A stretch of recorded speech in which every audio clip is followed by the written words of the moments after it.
Hi everyone, a very good evening to all of you. सभी का warm welcome करता हूं। होपफुली आप अच्छे होंगे। 2-3 दिनों के बाद आपसे मुलाकात हो रही है क्योंकि फ्लू की वजह से, इन्फ्लुएंजा की वजह से मेरा गला खराब था, मैं बोल नहीं पा रहा था। आज भी नहीं बोल पा रहा हूँ ठीक से, लेकिन जितना आप मिस करते हो उतना मैं भी मिस करता हूँ आप लोगों को। तो होपफुली आज की क्लास में रिकॉर्ड कर लूँगा। चलिए, आज का आर्टिकल द हिंदू का फर्स्ट वाला पढ़ने वाले हैं, लॉन्ग रूट्स। और ये लिखा हुआ है पेट्रियार्की यानी पुरुष प्रधान समाज पे, जिसमें महिलाएं काम तो कर लेती हैं ऑफिस में, लेकिन उनको गरिमापूर्ण डिग्निटी के साथ में वर्किंग एनवायरनमेंट नहीं मिलता। आर्टिकल को शुरू करेंगे। क्लास के लास्ट में आपको क्विज मिलेगा। ग्रामर को, वोकैब और रीडिंग तीनों पोर्शंस को एक साथ लेके चलेंगे। चलिए, क्विज में आपको 10 में से 10 मार्क्स मिलने चाहिए, ये मैं आपसे होप करता हूं। शुरू करें लेक्चर को। एक लाइक और एक शेयर दे क्लास को, चैनल को सब्सक्राइब करें। आइए कुछ नया सीखते हैं। कह रहे हैं जी लॉन्ग रूट्स। ये रूट वर्ड का तो मतलब पता ही है आपको, इसका मतलब होता है जड़, और लॉन्ग मतलब लंबा। कोई चीज ऐसी है हमारे समाज में जिसकी जड़ें बहुत लंबी है, या यूं कहें आसान भाषा में जड़ें बहुत गहरी हैं। बात कर रहा है पेट्रियार्की यानी पुरुष प्रधानता की। कह रहा है entrenched patriarchal biases must be erased from society, government. देखिए, पेट्रियार्कल बाइसेस क्या होते हैं। पेट्रियार्कल आपने समझ लिया ना, जहां पिता या पुरुष प्रधान होगा, आदमी ही औरतों को बताएगा कि क्या करना है, आपको कैसे जीना है। और बाइसेस का मतलब होता है आपके अंदर के ऐसे विचार जिसमें आप एक तरफ झुके हों। बायस का मतलब ये होता है जिसमें इक्वालिटी या बराबरी की बात ना हो। कह रहा है ये जो गहरे बसे हुए यानी एंट्रेंस्ड पेट्रियार्कल बाइसेस है या पुरुष प्रधान समाज की सोच है, इसको इरेज किया जाना चाहिए। पैसिव वॉइस में मस्ट बी इरेज। इरेज करना यानी मिटा देना। और कहां से इरेज करना है? सोसाइटी से, समाज से, और गवर्नमेंट से, सरकार से। समझ गए? वर्ड्स थोड़े भारी हैं, अभी डिटेल में सारे वर्ड्स करवाएंगे आपको। पेट्रियार्कल बना है पेट्रियार्की से, नाउन से बनाया गया adjective. Biases plural noun subject है हमारा। बायस का मतलब होता है एक तरफा झुकी हुई सोच। Must be erased passive voice में आपकी वर्ब है, ठीक है। मॉडल प्लस में बी प्लस में वर्ब की थर्ड फॉर्म। इरेज किया जाना चाहिए, इनको मिटाया जाना चाहिए, ठीक है ना। तो बाइसेस के ऊपर काम हो रहा है, तो वर्ब पैसिव में लगी हुई है। एंट्रेंस्ड मैंने आपको बताया जो गहरा बसा हो। ट्रेंच वर्ड का मतलब ही होता है गड्ढा, खाई। तो एंट्रेंस मतलब जो चीज गड्ढा करके, खाई करके हमारे अंदर बैठी हुई है। चलिए जल्दी से आगे बढ़ते हैं। वोकैब आप देख रहे हैं थोड़ी हैवी है। अब मैं आपको इस आर्टिकल के 5 वर्ड्स मोटे मोटे शुरू में एक साथ दिखा देता हूं डिटेल में, फिर आर्टिकल पढ़ते हुए आपको डिस्टर्बेंस नहीं होगी, उनके मीनिंग आपको पहले से आते होंगे। मेरी सभी क्लासेस के नोट्स, पीडीएफ्स, नोटिफिकेशंस के लिए आप ज्वाइन कर सकते हैं टेलीग्राम ग्रुप को। टेलीग्राम में आपको सर्च करना है ऐसे @YourEnglishTutor, आपको ग्रुप मिल जाएगा। सही वाला ग्रुप ही ज्वाइन करना जिसमें 28-30 हजार लोग हैं, वही ग्रुप को आपको ज्वाइन करना है। साथ ही अपने एग्जाम्स की और बेहतर तरीके से स्ट्रक्चर्ड वे में तैयारी करने के लिए आप डाउनलोड कर सकते हैं वाईटी ऐप को। और कर क्या सकते हैं, कर ही लेना, आपकी अपनी ऐप है। ऐप के ऊपर आपको स्ट्रक्चर्ड वे के अंदर मिल जाते हैं कोर्सेज। प्रीमियम कोर्सेज है, लेकिन नाम भर के प्रीमियम है, फीस काफी अफोर्डेबल होती है। जैसे कि राइटिंग का कोर्स अभी वैलेंटाइंस के मौके पे 475 में कोर्स अवेलेबल है। 60 घंटे के अंदर इंग्लिश में आप लिखना सीख सकते हैं। और ये बोलने के लिए नहीं बोल रहा हूं मैं, इस कोर्स में आप देखेंगे कि हर एस्पेक्ट को राइटिंग के कवर करवाया गया है। फिर कोई भी एग्जाम हो, ऐसे प्रेसी है ना, everything is covered in the course. इसी तरीके से आपको ऐप पे मिल जाएगा यूपीएससी का माइग्रेशन कोर्स। इसको भी कोड लगा करके आप 1299 में अवेल कर सकते हैं। कोर्स के अंदर आपको मिलता है यूपीएससी की इंग्लिश का हर एस्पेक्ट कवर्ड, फिर चाहे वो आंसर राइटिंग हो, प्रेसी हो, डिस्क्रिप्टिव हो, या फिर वो ग्रामर या वोकैब के पोर्शंस हो। ऐप के ऊपर आपको बैंकिंग और एसएससी के भी प्रैक्टिस कोर्सेज मिल जाएंगे, जिसमें बैंक एसएससी के हर वैरायटी के क्वेश्चन को सॉल्व करना आपको सिखाया हुआ है। चलिए, link is in comment section, app को जरूर डाउनलोड कर लेना। कोई भी क्वेरी हो कोर्सेज से रिलेटेड, ये व्हाट्सएप कॉन्टैक्ट है, आप इस पे व्हाट्सएप पे बात कर सकते हैं। थोड़ा जूम इन कर देता हूं। पहला वर्ड ही अपने पास एनश्राइंड। देखिए, इस वर्ड को याद करने के तरीके तो बहुत है। एक तो सीधे रट्टा मार लो, एनश्राइंड मतलब अंदर बसा हुआ, याद नहीं रहेगा ये। आपको श्राइन को पकड़ना है। श्राइन का मतलब क्या होता है? दरगाह। और दरगाह में क्या होती है? एक बॉडी होती है किसी संत की, किसी पीर की, और उस बॉडी पे आप जाकर के मजार पे फूल चढ़ाते हैं, इबादत या पूजा करते हैं। हर वो चीज एनश्राइंड है जो आपके अंदर, आपके दिमाग के अंदर गहरी बसी हुई है, उस बॉडी की तरह जो किसी श्राइन या दरगाह में होती है। समझ गए ना? आपके दिमाग में कोई सोच है, एनश्राइंड है, तो मतलब दिमाग की दरगाह के अंदर वो चीज बैठी हुई है, आप उसको भूल नहीं पा रहे हैं। तो इस तरीके से इसको याद रखना है। Our fundamental rights and duties are enshrined in our constitution. हमारे मूल अधिकार और कर्तव्य, हमारे हक और हमारे फर्ज एनश्राइंड हैं, गहरे बसे हुए हैं हमारे कॉन्स्टिट्यूशन के अंदर, संविधान के अंदर। एनश्राइंड को इनग्रेन्ड एंट्रेंस्ड भी बोलते हैं। जैसे श्राइन मतलब दरगाह थी, ट्रेंच मतलब गड्ढा होता है, ठीक है, तो दरगाह गड्ढा समझ रहे हो ना, तो ऐसे आप थोड़ा इनको रिलेट कर पाओगे। Inherent, embedded, deep seated, deep rooted, root यानी जड़, डीप रूटेड यानी गहरा जड़ किया हुआ, ऐसे इस वर्ड को आप कनेक्ट करना। चलिए नेक्स्ट वर्ड अपने पास स्टीरियोटाइप, बड़ा कॉमन वर्ड है। स्टीरियोटाइप का मतलब होता है घिसा पिटा, घिसी पिटी बातें। The movie challenged stereotypes by portraying the villain as sympathetic and complex. इस मूवी ने चैलेंज किया, चुनौती दिया स्टीरियोटाइप्स को या घिसी पिटी बातों को, और कैसे पोर्ट्रे करके, दिखा करके मूवी के खलनायक को या विलेन को एक ऐसे आदमी के तौर पे जो सिंपैथेटिक भी था, जो दूसरों से हमदर्दी रखता था, और थोड़ा कॉम्प्लेक्स था, थोड़ा सा पेचीदा था। तो दिमाग में अपने क्या स्टीरियोटाइप है, विलन होगा तो अमरीश पुरी, डैनी, है ना, शक्ति कपूर, तो ये बहुत अपने को खूंखार लगते हैं ना, स्टीरियोटाइप है। लेकिन इस मूवी में विलेन खूंखार ना होकर के बड़ा हमदर्दी रखने वाला आदमी था। तो स्टीरियोटाइप वर्ड, घिसी पिटी बातें, you will see the word in the article today. चलिए नेक्स्ट वर्ड अपने पास वीड आउट। खेती वेती अगर आपने कभी की है तो आपको पता होगा खरपतवार, आपके खेत में झाड़ पत्ते उग जाएंगे, कंटीली झाड़ियां, और वो झाड़ पत्ते या खरपतवार आपके फसल को खराब करेंगे, जगह को भी जो है स्पेस को ऑक्यूपाई करेंगे। तो उन खरपतवार को, झाड़ कांकड़ को अपने बोलते हैं वीड। और वीड आउट करना यानी किसी चीज में से खराब चीज को बाहर निकालना, एलिमिनेट करना, वाइप आउट करना। किसान क्या करता है, कस्सी लेकर के वो सारी खरपतवार उखाड़ देता है हर कुछ हफ्तों के बाद, ताकि उसकी फसलें उग सके। तो वीड आउट करना, किसी चीज को उखाड़ फेंकना। Universal education vaccination is the key to weeding out the virus. सभी का वैक्सीनेशन, सभी का टीकाकरण की है या कुंजी है वीड आउट करने की, उखाड़ फेंकने की इस वायरस को। वीड आउट को रूट आउट करना भी बोलते हैं, क्योंकि वीड का क्या करेंगे, अब रूट को बाहर निकाल के उखाड़ के फेंकेंगे। भाई खरपतवार को ऊपर से काट दिया तो फिर उगाएगी ना, अब उसकी रूट ही निकाल दो, जड़ निकाल दो। तो रूट आउट नाम की फ्रेजल वर्ब इसके सिनोनिम है। You will see the word in the article today. Eradicate करना, अपरूट करना भी बोलते हैं। चलिए नेक्स्ट वर्ड अपने पास शोविनिस्ट, बड़ा प्यारा वर्ड है ये।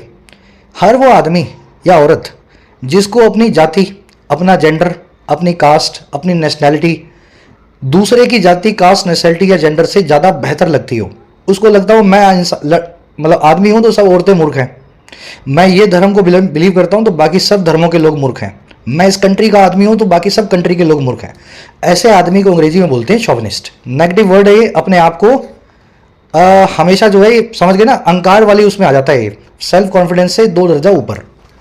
चलिए locals in the area were extremely chauvinist about their food and language. इस एरिया के जो लोकल लोग थे वो बहुत ज़्यादा शोविनिस्ट थे या सुपीरियरिटी कॉम्प्लेक्स रखते थे अपने खाने और अपनी लैंग्वेज को लेकर के। Often coming across as rude to tourist, अक्सर वो कम अक्रॉस होते थे या प्रतीत होते थे, दिखाई पड़ते थे रूट के जैसे आने वाले टूरिस्ट को या पर्यटकों को। कम अक्रॉस करना भी एक फ्रेजल वर्ब है, आज आई नहीं है लेकिन वैसे ही बता देते हैं आपको। आप कैसे दिखाई पड़ते हैं वैसा आप कम अक्रॉस करते हैं।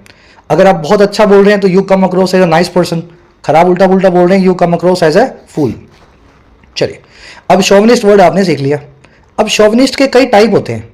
ऐसा आदमी जो अपने सेक्स या जेंडर को अच्छा समझता हो, मैं औरत हूं तो सब आदमी मूर्ख, तो ऐसे आदमी को आपने, ऐसी औरत को बोलते हैं सेक्सिस्ट।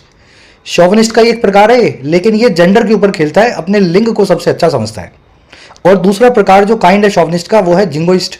जिंगोइस्ट अपने देश को या नेशनैलिटी को सबसे अच्छा समझता है, बाकी सब लोगों को पागल समझता है। ठीक है, तो दोनों शोविनिस्ट के सिनोनिम्स ही हैं अलग अलग एरियाज में। आज आप सेक्सिस्ट नाम का वर्ड आर्टिकल में देखेंगे। चलिए लास्ट वर्ड अपने पास कॉग्निसेंट। कॉग्निसेंट का मतलब होता है किसी चीज के लिए अवेयर होना, जागरूक होना, इन्फॉर्म्ड होना।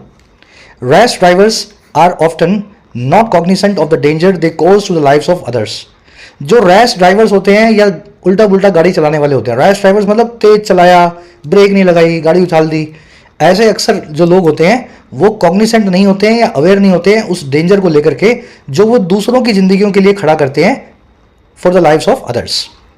चलिए कॉग्निसेंट वर्ड जो है ना, ये याद करना बहुत आसान है, लेकिन इसकी जो आपको चीज ट्रिकी लगेगी वो ये है, कॉग्निसेंट, माइंडफुल, अवेयर।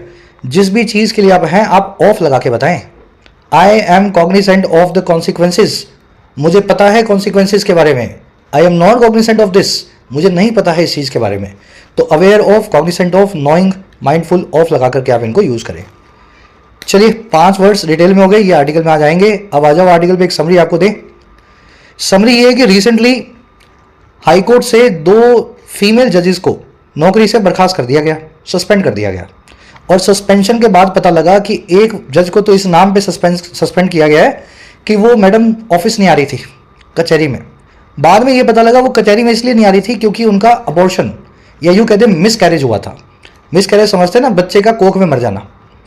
हुआ क्या कि उनके मिस कैरेज की वजह से वो कुछ वक्त तक कचहरी नहीं आ पाई, लेकिन कचहरी में जो बड़े अफसर बैठे थे उन्होंने उस मिस कैरेज की बात को नहीं समझा और उस लेडी जज को वहाँ से बर्खास्त कर दिया।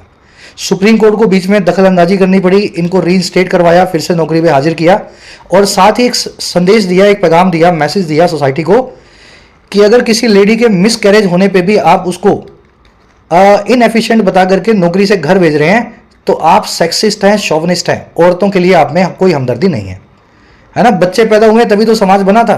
अगर कोई औरत के रिप्रोडक्टिव सिस्टम में कुछ खराबी होने की वजह से उसको छुट्टी पे जाना है तो आप उसको इनएफिशिएंट बोल के नौकरी से नहीं निकाल सकते। निकाल रहे हो तो आप ये शोविनिज्म दिखा रहे हो। हमारा आर्टिकल ये कह रहा है कि जिसकी रूट्स बहुत लंबी हैं समाज के अंदर, हर समाज के हर दायरे और स्पेस से हमें इसको दूर करना होगा, पुरुष प्रधान समाज के।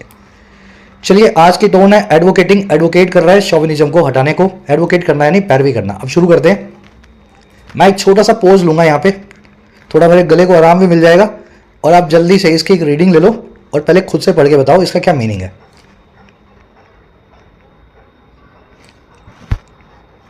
चलिए, खुद से रीडिंग लेना, पहले देखो आपको कितना समझ में आ रहा है। कह रहे if institutions are serious about rooting out sexism they must walk the talk. कह रहे अगर हमारे इंस्टीट्यूशंस हैं, इंस्टीट्यूशन का मतलब होता है संस्थान, गवर्नमेंट ऑर्गेनाइजेशंस भी इंस्टीट्यूशंस हैं, प्राइवेट ऑर्गेनाइजेशंस भी इंस्टीट्यूशंस हैं। कह रहे अगर हमारी कंपनियां, हमारे संस्थान, ऑर्गेनाइजेशंस सच में सीरियस हैं या गंभीर हैं रूट आउट करने को लेकर के या फिर जड़ से उखाड़ने को लेकर के सेक्सिज्म को या औरतों के खिलाफ भेदभाव को, कह रहे तो उनको वॉक द टॉक करना होगा, अपनी बातों पे खरा उतरना होगा। चलो अब ये मोटे मोटे वर्ड्स देख लेते हैं। स्ट्रक्चर देख लो, सेंटेंस ही क्या है।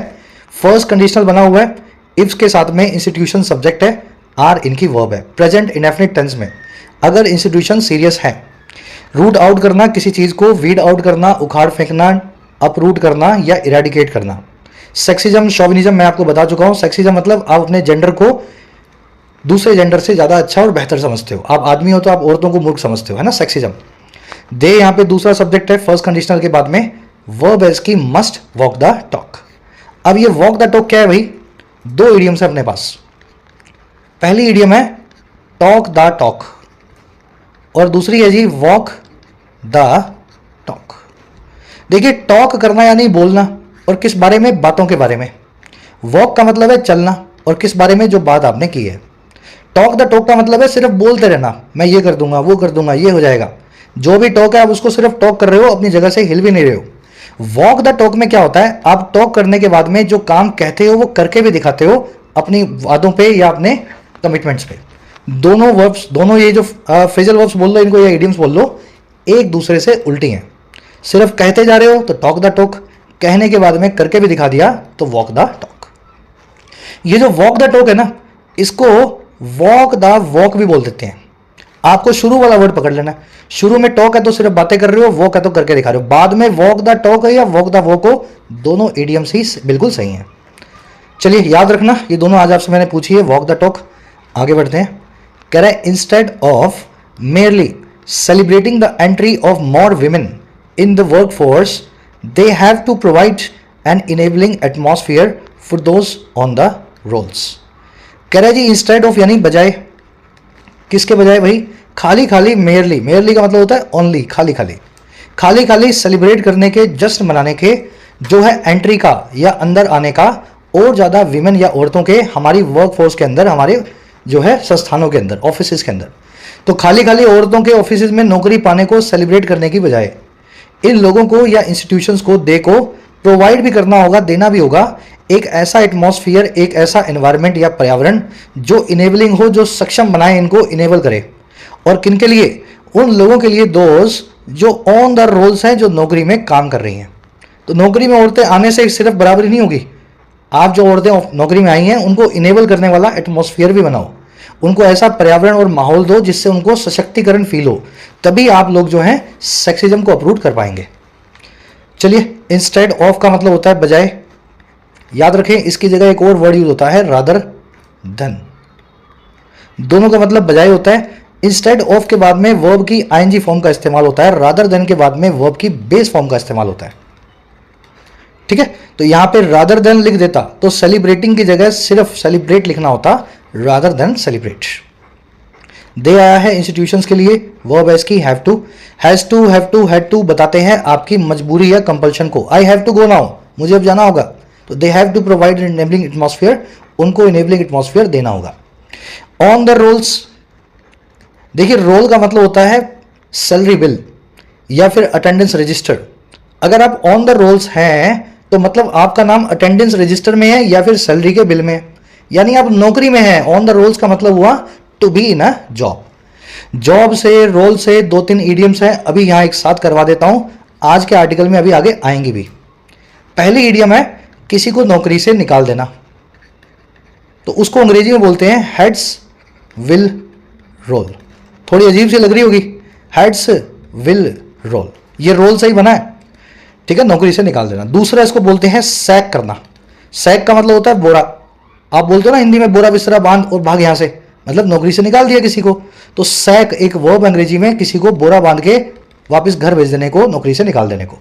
और अगर नौकरी से निकाल दिया है और बाद में फिर से उस आदमी को आपने रखा नौकरी पे, तो इसको बोलते हैं री इन स्टेट। ये अलग अलग लिख रहा हूं मैं, याद कर पाओ आप, वर्ड एक ही है, री इन स्टेट। आप फिर से उसी अवस्था में, उसी स्टेट में उस इंसान को ले आए हो, पहले वो नौकरी में था, आपने उसको निकाला और फिर से नौकरी पे रखा, तो री इन स्टेट। अगेन ये एक ही वर्ड है, बीच में स्पेस नहीं है, सिर्फ आपकी अंडरस्टैंडिंग के लिए मैं स्पेस देके इस वर्ड को तोड़ के बता रहा हूं। तो चलो ये इडियम्स आज के आर्टिकल में आगे आएंगी, आगे बढ़ते हैं। आराम से पढ़ लो इसको, पूरा किस्सा बताएगा क्या हुआ।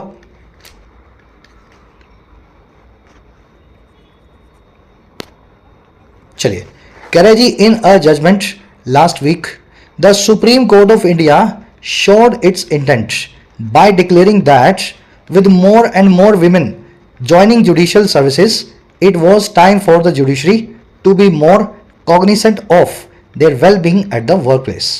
एक ही सेंटेंस है, एक जजमेंट में, एक फैसले में जो आया लास्ट वीक या पिछले हफ्ते। हुआ क्या उसमें, कोमा लगा के बता देगा। कह रहे हैं हमारी जो महामहिम सुप्रीम कोर्ट है ऑफ इंडिया ने ऐसा शो किया, और क्या शो किया, क्या दिखाया, अपने इंटेंट को या इरादे को, और क्या करके, ऐसा डिक्लेयर करके या ऐलान करके, दैट वो ये कि साथ ही इस चीज़ के विद ज़्यादा से ज़्यादा मोर एंड मोर विमेन के ज्वाइन करने को जुडिशियल सर्विसेज को, हमारी अदालतों को। कह रहा है इस चीज़ के साथ ही अब वक्त आ गया है, इट वॉज टाइम, अब वक्त आ गया है, इट वॉज टाइम, हमारी जुडिशरी या न्यायपालिका के लिए कि वो टू बी यानी ये हो जाए, टू बी यानी हो जाए, और क्या हो जाए, और ज़्यादा मोर कॉग्निसेंट हो जाए, अवेयर हो जाए, जागरूक हो जाए। और किस चीज़ को लेके, ऑफ लगा के बता रहा है, इन महिलाओं की वेलबींग को लेकर के, इनके वेलफेयर या भलाई को लेकर के, वर्क प्लेस के ऊपर, दफ्तरों में और अदालतों में। तो ये सुप्रीम कोर्ट ने अपनी जजमेंट में बताया। इन्होंने अपना इरादा दिखा दिया कि ये क्या चाहते हैं। सुप्रीम कोर्ट में इरादा ये दिखा के इन्होंने बताया कि इन्होंने डिक्लेयर कर दिया कि औरतें जरूर आ रही हैं अदालतों में जॉब करने, जजेस बन के, लेकिन वक्त आ गया कि जुडिशरी अब थोड़ी सी सजग या अवेयर हो जाए, थोड़ी सी जागरूक हो जाए कि इन औरतों की वेलबींग पर भी ध्यान दे जो ये जॉब के अंदर आती हैं, वर्क प्लेस यानी आपका काम करने की जगह। Supreme Court of India, SC, supreme Court of India subject है, शोर्ड इसकी वर्ब है, वर्ब की सेकंड फॉर्म। इंटेंट का मतलब होता है इरादा, ठीक है। इट की वर्ब है वॉज, इट वॉज टाइम यानी वक्त आ गया है। जुडिशरी आप समझते हैं न्यायपालिका को बोलते हैं। जुडिशरी, एग्जीक्यूटिव और लेजिस्लेचर, कार्यपालिका, व्यवस्थापिका और न्यायपालिका, तीनों के आगे आप द का इस्तेमाल करें, ठीक है। The judiciary, the legislature, the executive. Cognisant of, aware of, mindful of, again याद रखना ऑफ प्रेपोजिशन फिक्स्ड है। आज के क्विज में मैंने आपसे क्लास के लास्ट में ये पूछा है। वेलबींग का मतलब होता है आप अच्छे से, वेल बींग यानी जिए, आपकी भलाई, आपकी सुख सुविधाएं, ये कहलाती हैं वेलबींग। बढ़े आगे, चलो पहले खुद से पढ़ना है। चलिए, कह रहे reinstating 2 women judicial officers of Madhya Pradesh who had been sacked for inefficiency despite the fact that one of them had suffered a miscarriage. Justice BV Nagarratna said it was not enough to find comfort solely in the growing number of female officers. Sentence बहुत लंबा है, if से पहले वाला पढ़ लो, बाकी बाद में ऐड कर देंगे। देखिए वर्ब के आईएनजी फॉर्म से सेंटेंस शुरू हो तो लिख लो कहीं पे साइड में। ये वर्ब की आईएनजी फॉर्म का काम जो है वो कहलाता है प्रेजेंट पार्टिसिपल साइमल्टेनियस एक्शन, और ये दिखाता है एक साइमल्टेनियस यानी बराबर होने वाले एक्शन को। जैसे आप खाना खा रहे हो और टीवी देख रहे हो, तो काम क्या कर रहे हो, खाना खाने का, साथ में क्या कर रहे हो, टीवी देख रहे हो। तो टीवी देखने का काम जो है वर्ब की आईएनजी फॉर्म में शुरू में बता दिया जाएगा। तो कह रहा है जी री इंस्टेट करते हुए, री इंस्टेट वर्ड याद है आपको, किसी को फिर से नौकरी में लाना, फिर से नौकरी में बहाल करते हुए 2 महिला जुडिशियल ऑफिसर्स को या जजेस को, जो थी मध्य प्रदेश के अंदर, और ये वही महिलाएं थी जिनको सैक कर दिया गया था, नौकरी से फायर कर दिया गया था इनएफिशिएंसी के बहाने पे या अकार्यकुशलता की जो है इल्जाम पे। कह रहा है इनको फिर से नौकरी में रखते हुए, इस काम को करते हुए हुआ क्या। अब ये असली काम बताएगा। असली काम ये होगा, कह रहा है जी डिस्पाइट द फैक्ट दैट, बावजूद इस फैक्ट के, बावजूद इस तथ्य के कि उनमें से एक, वन ऑफ देम, सफर कर चुकी थी, सह चुकी थी एक मिस कैरेज को, गर्भपात को। कह रहा हुआ ये कि जस्टिस बीवी नागरत्ना जो है, जस्टिस यानी जज साहब, इन्होंने ये कहा कि ये चीज इनफ नहीं है, इट वॉज नॉट इनफ, ये चीज काफी नहीं है कि आप फाइंड कर लें या पा लें इस कंफर्ट को या इस मानसिक शांति को खाली या सोलली ग्रो करते हुए या बढ़ते हुए आंकड़े में जो है जुडिशियल ऑफिसर्स का, फीमेल जजेस का।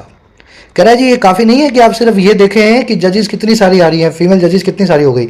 ये बात खाली आपके दिमाग को कंफर्ट नहीं देगी। और कब नहीं देगी, तब नहीं देगी if we are unable to secure for them a sensitive work environment. अगर हम ही अनेबल हैं, असक्षम है, हम पुरुष इन औरतों के लिए सिक्योर करने में, महफूज करने में एक संवेदनशील, एक सेंसिटिव वर्क एनवायरनमेंट को, काम करने के माहौल को। लंबा सेंटेंस है, छोटे छोटे पीस करके पढ़ाया मैंने आपको। एक बार मैं इसको फिर से रिपीट करता हूं, फिर इसकी स्ट्रक्चर देखेंगे। जज साहब थे, इन्होंने पहले तो रीइंस्टेट किया, इनको बहाल किया, और बहाल करते हुए इन औरतों को, इन फीमेल जजेस को जिनको सैक कर दिया गया था या नौकरी से निकाल दिया गया था, उनकी इनएफिशिएंसी के नाम पे, काम ठीक से ना करने के बहाने पे, और यह भी इस फैक्ट के बावजूद निकाला गया था कि इनमें से एक महिला का सफर किया गया था, एक महिला के द्वारा मिस कैरेज को, गर्भपात को। कह रहा है इनको वापस नौकरी पे रखते हुए जस्टिस साहब ने, सुप्रीम कोर्ट ने यह कहा कि यह चीज नाकाफी है या काफी नहीं है कि आप खाली इसी चीज में कंफर्ट पा लें, खाली खाली जो बढ़ता हुआ आंकड़ा है फीमेल ऑफिसर्स का जुडिशरी में।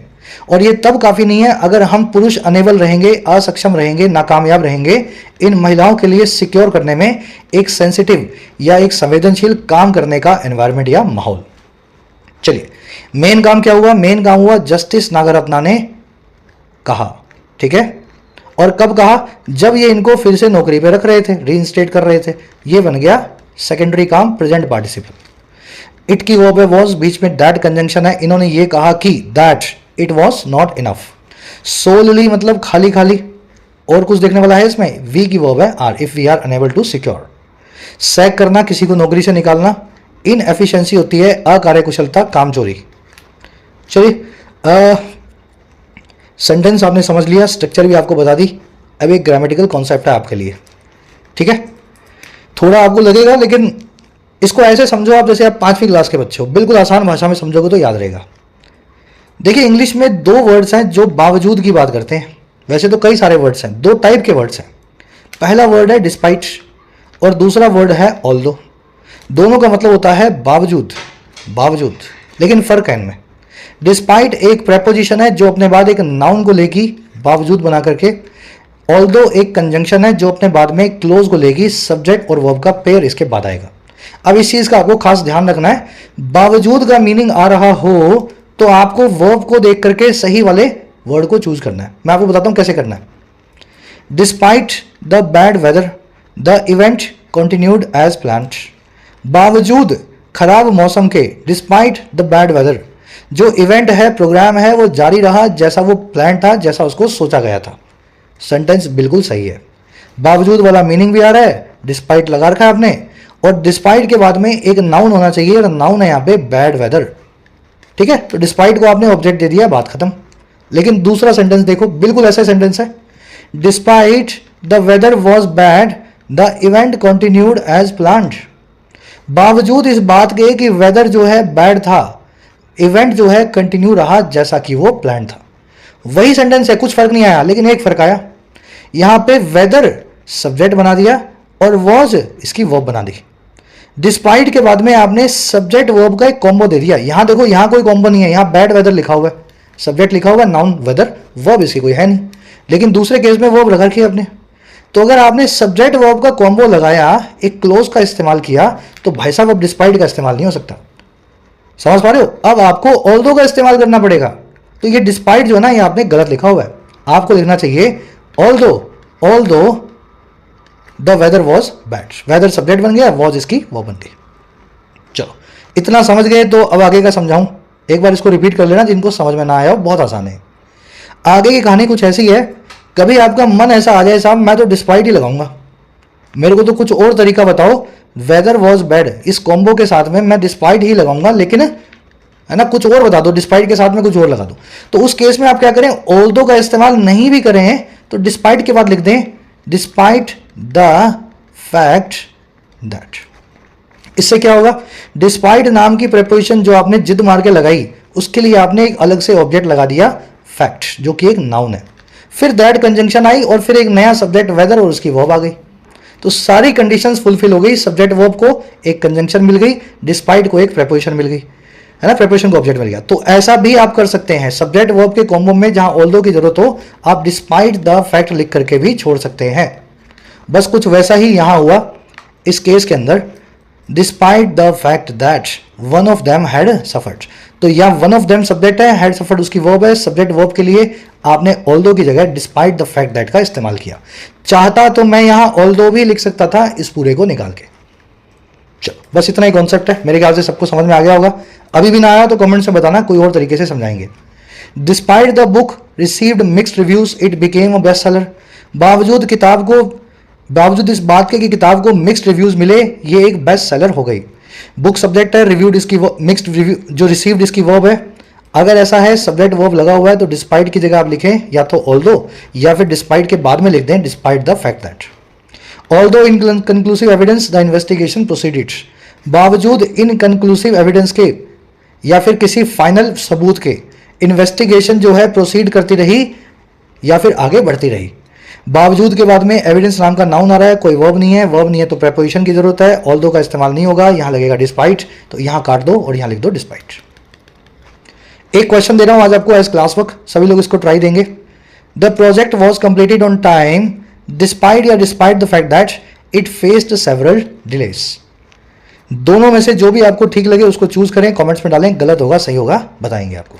बढ़े आगे, चलिए आराम से पढ़ लो इसको भी।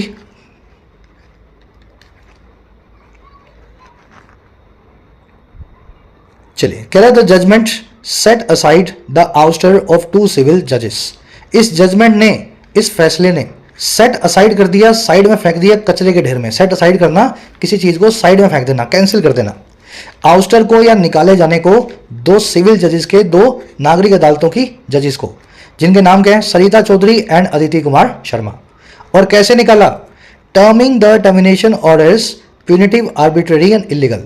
टर्म करते हुए, नाम देते हुए, टर्म करना यानी किसी को कोई नाम देना, टर्म देना, नाम देते हुए इन दोनों फीमेल जजेस के टर्मिनेशन ऑर्डर्स को, इनके निकाले जाने के ऑर्डर को, एक तो वो प्यूनिटिव था, दूसरा आर्बिट्रेरी था, तीसरा इलीगल था।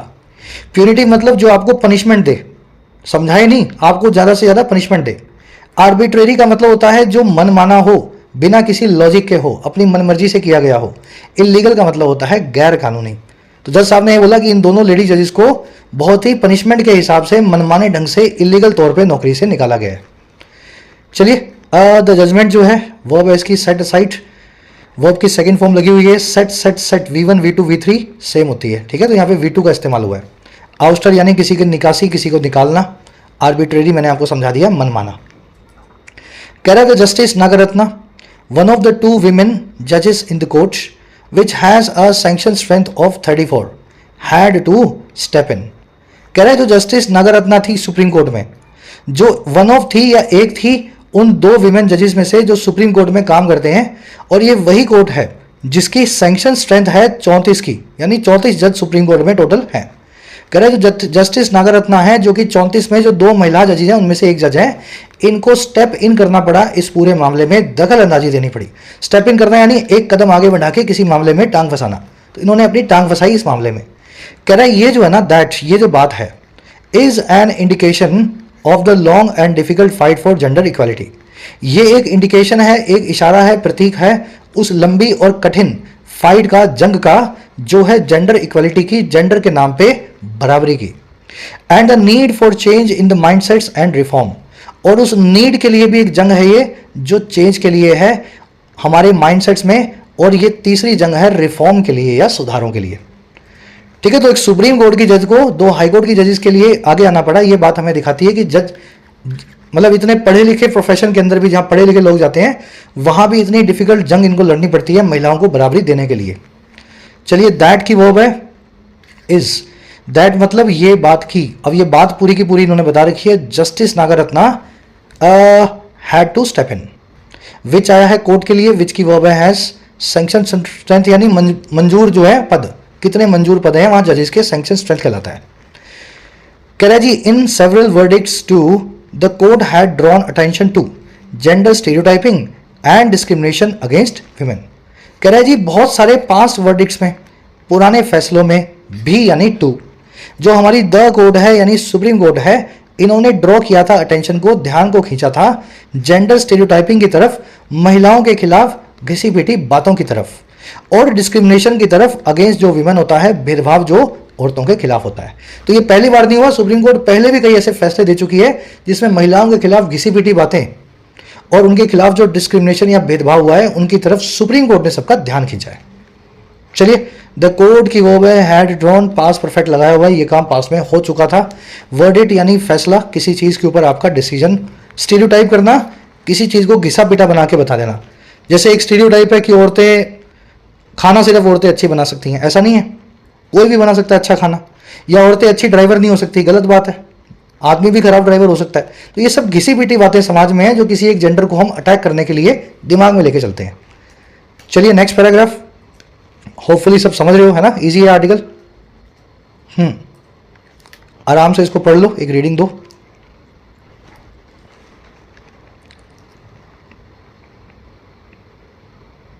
चलिए, कह रहे in her judgement Justice Nagarathna underscored the importance of having more women in the judiciary. अपनी जजमेंट में, अपने फैसले में, जस्टिस साहब जो थी सुप्रीम कोर्ट वाली, इन्होंने अंडरस्कोर किया या जोर देके कहा, किसको, इंपॉर्टेंस को या महत्वपूर्णता को रखने की, हैव करने की, और औरतों को हमारी जुडिशरी में, महिलाएं ज़्यादा से ज़्यादा कोर्ट्स में आए, जजेस बने, ये इस चीज़ का बड़ा इंपॉर्टेंस है, इस चीज़ को उन्होंने अंडरस्कोर करके कहा। कह रहा है and this holds true of other branches of the government such as the legislature and the executive. और ये चीज़ जो है दिस, ये होल्ड ट्रू करती है या सच्चाई अपने अंदर रखती है, ये बिल्कुल करेक्टली एप्लीकेबल है, सच तरीके से अलग अलग शाखाओं में भी हमारी सरकार की। जैसे कि एक शाखा है लेजिस्लेचर, व्यवस्थापिका, और एक शाखा है एग्जीक्यूटिव यानी कार्यपालिका। लेजिस्लेचर यानी हमारे चुने हुए नेता, एग्जीक्यूटिव यानी हमारे वो नेता जो मंत्री बन जाते हैं, किसी मंत्रालय को संभालते हैं। तो हर जगह औरतों का होना चाहिए, पॉलिटिक्स में भी, मंत्री पदों पे भी, और जो है अदालतों में भी।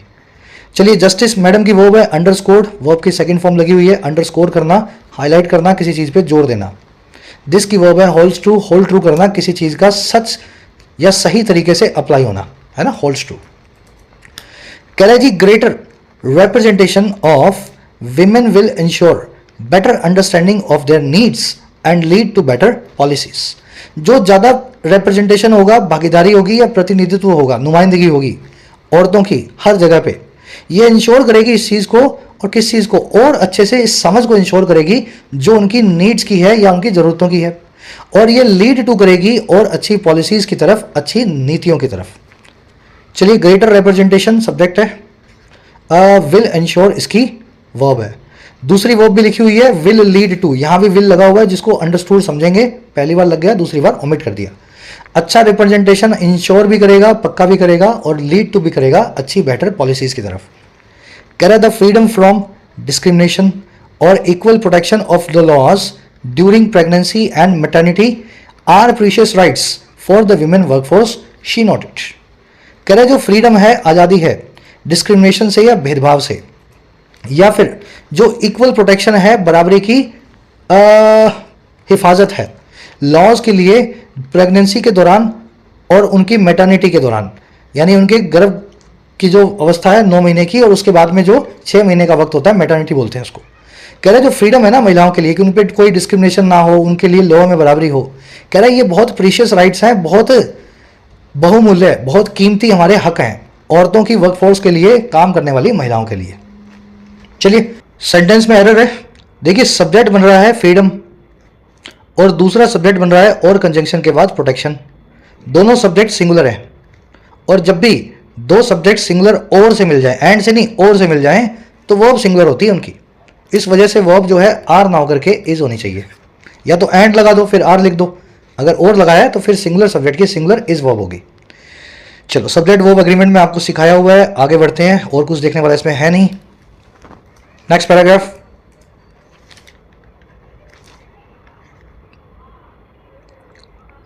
चलो, खुद से रीडिंग जरूर देना। Just as motherhood brings joy, a miscarriage has a deep psychological, physical and mental impact on women. बिल्कुल जैसे मदरहुड जो है या ममत्व जो है, माँ बनने का काम जो है, वो जॉय लेकर के आता है, बिल्कुल वैसे ही मिसकैरेज जो है ना, या गर्भपात जो है, बच्चा गिरने का काम है, ये एक बहुत गहरा मानसिक, शारीरिक और मेंटल इम्पैक्ट रखता है, असर डालता है औरतों पे। कह रहा and the ons is on policy makers, और जो ऑनस है या जिम्मेदारी है वो है हमारे पॉलिसी मेकर्स की, कानून निर्माताओं की, to be aware of this, कि वो अवेयर हो जाएं, इस चीज को लेके सजग हो जाएं, एंड एक्ट अकॉर्डिंगली, और वो एक्ट भी करें, कदम भी उठाएं अकॉर्डिंगली, इसी हिसाब से। तो अगर किसी महिला का गर्भपात हुआ है तो उसके साथ हमदर्दी होनी चाहिए, ना कि उसको नौकरी से निकाल दो ये बोल के कि तुम ऑफिस नहीं आती हो, है ना। मिसकैरेज का एक बहुत डीप इंपैक्ट होता है हर तरह से महिलाओं पे। मदरहुड की वर्ब है ब्रिंग्स, मिसकैरेज की वर्ब है हैज, साइकोलॉजिकल यानी दिमागी, फिजिकल यानी शारीरिक, मेंटल भी साइकोलॉजिकल ही होता है। ऑनस जो है ना, ऑनस ये एक नाउन है, तोड़ के मैंने आपको बताया हुआ है। ऑन मतलब ऊपर, अस मतलब हमारे, जो हमारे ऊपर है वही हमारी जिम्मेदारी है। ऑनस का मतलब होता है रिस्पॉन्सिबिलिटी, ठीक है। Ons is on policy makers. Aware of होना, कॉग्निसेंट ऑफ होना, माइंडफुल ऑफ होना, ऑफ लगेगा, फिक्स्ड है, याद रखना इन तीनों वर्ड्स के बाद। कह रहे जी, while gender can not be an excuse for poor performance, it is incredible that the court had to intervene to call out a wrong on a basic issue such as maternal rights। कह रहे जहां gender जो है आपका लिंग, या समझ गए ना, मेल है फीमेल है, ये जेंडर जो है वो एक एक्सक्यूज हो ही नहीं सकता, वो एक बहाना हो ही नहीं सकता आपकी पुअर परफॉर्मेंस का या काम में कमी का। कह रहे वहां पे ये बात भी बड़ी इनक्रेडिबल है, बड़ी भरोसे आने वाली बात नहीं है। इनक्रेडिबल का मतलब होता है डिफिकल्ट टू बिलीव, जिस पे क्रेड यानी भरोसा ना आ पाए, डिफिकल्ट टू बिलीव। तो ये बात भी भरोसे लायक नहीं लगती है कि कोर्ट को इंटरवीन करना पड़ा, स्टेप इन या बीच बचाव करना पड़ा कि वो कॉल आउट करे या सबके सामने ललकारे एक रॉन्ग को, एक गलत बात को, जो एक ऐसे बेसिक इश्यू पे है, फंडामेंटल मुद्दे पे है, जैसे कि आपका मैटरनल राइट्स, मां बनने का हक। तो हम ऐसा नहीं करें कि औरतें हैं तो काम नहीं करेंगी, लेकिन ये महिला तो मिसकैरेज से गुजर रही है ना। तो ये कोर्ट के लिए कॉल आउट करना, कोर्ट का आगे आना अपने आप में इनक्रेडिबल है कि भारत में कोई और सुनने वाला नहीं है अगर कोर्ट ना सुने तो। चलिए, जेंडर की वर्ब है कैन नॉट बी, इट की वर्ब है इज, इनक्रेडिबल मैंने आपको बता दिया जिसपे क्रेड यानी भरोसा ना लगता हो। कोर्ट की वर्ब है had to, has to, have to, had to, बताते हैं आपकी मजबूरी को। इंटरवीन करना, स्टेप इन करना, बीच बचाव करना, दखल अंदाजी देना, कॉल आउट करना, किसी गलत चीज को ललकारना। मैटरनल राइट्स यानी मां बनने का हक। चलिए, लास्ट पैराग्राफ है अपना, फटाफट इसको करते हैं फिनिश, फिर अपने बढ़ेंगे क्विज पे। एक रीडिंग दे लो इसको। कह रहे in doing so the court has also yet again reminded not only those in power but also the larger society. कह रहा है इस काम को करने में, इन डूइंग सो, हमारी कोर्ट ने फिर एक बार याद करवाया है, रिमाइंड करवाया है, ना केवल उन लोगों को, दोज को जो इन पावर बैठे हैं, जो कुर्सी पे काबिज हैं, बल्कि बट ऑल्सो पूरे बड़े समाज को याद करवाया है। और क्या याद करवाया है, वो दैट लगा के बता रहा है। याद ये करवाया है that age old entrenched patriarchal system have no place in a country aspiring to emerge as a developed economy.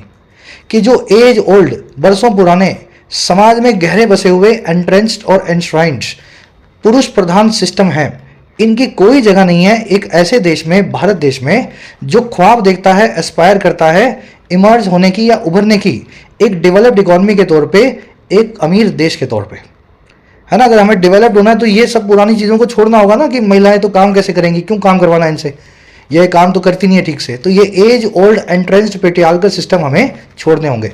ये बात हमें कोर्ट ने याद दिलाई है। चलिए, कोर्ट सब्जेक्ट है, कोर्ट ने करवाया है रिमाइंड, वर्ब की सेकंड फॉर्म लगा के रिमाइंड करवाया है फिर एक बार, और दो लोगों को, ना केवल उन लोगों को, दोस्त को जो इन पावर बैठे हैं, बल्कि उन लोगों को भी जो बड़े समाज का पार्ट है, हिस्सा है। एज ओल्ड एंट्रेंस सिस्टम्स की वर्ब है हैव। एंट्रेंस यानी अंदर बसा हुआ, एस्पायर करना, किसी चीज के ख्वाब देखना, महत्वाकांक्षा रखना। इमर्ज करना होता है उभर करके आना, ठीक है। कह रहा है if women are not provided a larger role in decision making their concerns will remain invisible to society policy. कह रहा है अगर औरतें नहीं दी जाती हैं, पैसिव वॉइस लगा करके, औरतों को नहीं दिया जाता है एक बड़ा रोल हमारी डिसीजन मेकिंग में, ऊपर की कुर्सियों पे, पदों पे, तो फिर इनके कंसर्न्स, जो चिंताएं हैं, वो इनविजिबल रिमेन रहेंगी, या फिर वो आंखों से ओझल रहेंगी हमारी पॉलिसी के अंदर, हमारी नीतियों के अंदर। अगर कोई महिला ऊपर के पद पे है ही नहीं, तो वो दूसरी महिलाओं के लिए कोई, है ना, ऐसी कोई पॉलिसी हमारे समाज में बन ही नहीं सकती। चलिए, विमेन की वर्ब है are not provided, passive voice लगाया गया है। देयर कंसर्न्स यानी उनकी चिंताएं, वर्ब है विल रिमेन, इनविजिबल होना, किसी चीज के लिए, किसी चीज का आपको दिखाई ना देना, है ना, विजिबल ना होना, इनविजिबल। कह रहे to achieve that goal education has to be accessible to girls in a non discriminatory manner. कह रहे इस गोल को अचीव करने के लिए कि महिलाएं ऊपर तक पहुंचे, एजुकेशन जो है, शिक्षा या तालीम जो है, वो एक्सेसिबल हो, वो पहुंच के दायरे में हो लड़कियों के, एक ऐसे तरीके से जो नॉन डिस्क्रिमिनेटरी हो, जिसमें कोई भेदभाव ना हो। लड़के को डॉक्टर बनाएंगे, लड़की को 12वीं करवाएंगे, सिलाई सिखाएंगे, है ना। तो ऐसा कोई डिस्क्रिमिनेशन महिलाओं के साथ में, बच्चियों के साथ में घरों में ना हो, एजुकेशन को लेकर के। एजुकेशन की वर्ब है हैज, एक्सेसिबल होना, पहुंच में होना। नॉन डिस्क्रिमिनेटरी यानी जिसमें कोई डिस्क्रिमिनेशन या बायस ना हो, बिना भेदभाव का हो, equally and fair to everybody. कह रहा at work they must be assured of a safe and healthy environment as a basic right and guarantee. कह रहा है और काम करने की जगह पे इनको अश्योर करना होगा, भरोसा दिलाना होगा। अश्योर ऑफ करना, किसी चीज का भरोसा दिलाना। तो औरतों को हमें भरोसा दिलाना होगा सेफ और हेल्दी एनवायरनमेंट का, माहौल का, जो कि एक बेसिक राइट के तौर पे होगा और गारंटी के तौर पे होगा अगर महिलाएं काम करती हैं तो। चलिए, दे की वर्ब है must be assured of, they I have for women, verb लगी हुई है पैसिव वॉइस में, मॉडल प्लस में बी प्लस में वर्ब की थर्ड फॉर्म। अश्योर करना, जैसा कि मैंने आपको बताया, किसी को भरोसा दिलाना, और जिसको भी भरोसा दिलाएंगे ऑफ लगा के बताएं जिस चीज का दिला रहे हैं। I assure you of my success, मैं मेरी सफलता का आपको भरोसा दिलाता हूं, तो ऑफ माई सक्सेस, है ना। तो ऑफ प्रेपोजिशन अश्योर के बाद में फिक्स्ड है। चलिए, रैप अप करें क्लास को। ये दोज वाला कॉन्सेप्ट 2 दिन पहले आया था लास्ट क्लास में, फ्राइडे को या थर्सडे को, है ना, वही है दोज इन पावर। आ जाओ जल्दी से, एक आपको मैं रिवीजन दे देता हूं। एंट्रेंस्ड, एंश्राइंड, अंदर बसा हुआ, गहरा। रूट आउट, वीड आउट, किसी चीज को उखाड़ फेंकना। सेक्सिज्म, जिंगोइज्म, शोविनिज्म, किसी चीज के लिए आपके अंदर सुपीरियरिटी कॉम्प्लेक्स। सेक्सिज्म होता है आपको जेंडर के हिसाब से, है ना, आप अपने आप को सुपीरियर समझें। अंडरस्कोर, हाईलाइट करना, किसी चीज पे जोर या प्रकाश डालना। पेट्रियार्कल, पुरुष प्रधान, इसका बिल्कुल उल्टा है मेट्रियार्कल, स्त्री प्रधान। इंटेंट होता है इरादा। Cognisant of, aware of, mindful of, जिस भी चीज के लिए आप सजग हैं, अवेयर हैं।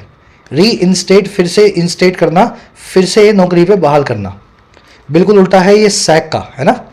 आगे सैक वर्ड भी आएगा, सैक करना, किसी को नौकरी से निकालना। होल्ड ट्रू करना, किसी चीज का सच तरीके से अप्लाई होना। ऑनेस्ट, जो हमारे ऊपर है, हमारी जिम्मेदारी है। कॉल आउट करना, पब्लिकली किसी चीज को ललकारना, गलत चीज को। कंसर्न होता है चिंता। आर्बिट्रेरी होता है जो मनमाना हो, जो अपनी मनमर्जी से किया गया हो, बिना लॉजिक के। आउस्टर यानी किसी की निकासी, किसी को आउट या बाहर करना। नॉन डिस्क्रिमिनेटरी यानी जो इक्वल हो, फेयर हो, जिसमें कोई डिस्क्रिमिनेशन या भेदभाव ना होता हो। तो ये सारे वर्ड्स आज के आर्टिकल के हैं। एक बार रिवीजन आपने ले लिया इनका। अब जल्दी से आ जाओ अपने क्विज पे। इनमें से कौन सा, चारों में से कौन सा वर्ड है या कौन से वर्ड्स हैं जो हमारे आर्टिकल की टोन को बताते हैं?